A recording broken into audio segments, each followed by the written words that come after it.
એક દી કામ કરવું પડ્યું ન્યા ભી પડી ભી નથી પડતી પણ આ તો લોકોને જો. સમજવું જોઈએ કે આપણે જે વસ્તુ જ્યાંથી લીધી ત્યાં પાછી મૂકવી એટલે બીજું કઈ કામ કરવાની વાત જ ન આવે. તમે ઈ જ આના કારણે અરે એવું નહોતું એક દી કામ સીધી દીધું ને એમાં તો ખબર છે હા જો પરમાર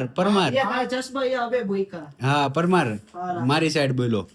પહેલી વાર જિંદગીમાં કામ કર્યું એમાં તેને બળતરા થઈ ગઈ જો, એને લે. રોજ આવી ઢળી છે પોતા બારી છે આ બધું કરી છે વસ્તુના કારણે જ પ્રોડક્ટિવિટી ઘટી છે બીજા ઘણી ધ્યાન વયું જાય છે. આવા દે આવીને રીલ્સો જોવા કોણ બેઠું આવ્યો ઈ કેટલા વાગ્યાનો ભાઈ આ ભાઈ આવ્યા છે અહીંયા 11:30 ના ને ત્યાં લગી રીલ્સો જોઈ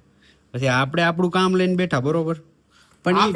ઈ આપણે હજી કામ શરૂ જ કર્યું છે. આપણે હજી કઈ કામ મારી નથી લીધું એમ જ્યાં તમે વિડિયો સાઉન્ડ જેણે બોજે શરૂ છે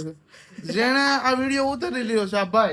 ભાઈ ખાલી અત્યારે જો નોટમાં કેટલું લખ્યું 2 લાઈન લખીને ઉભા રહી જાય છે ભાઈ અને આપને સંભળાવે છે લખવી છે ભાઈ ટાસ્ક લખવાના બાને એ બધું કરે છે સમજ્યા તમે. આપણે એને કોઈ દી કીધું કે તમે શાંતિ નિકેતનમાં જાઓ કોઈ દી એક વારે કીધું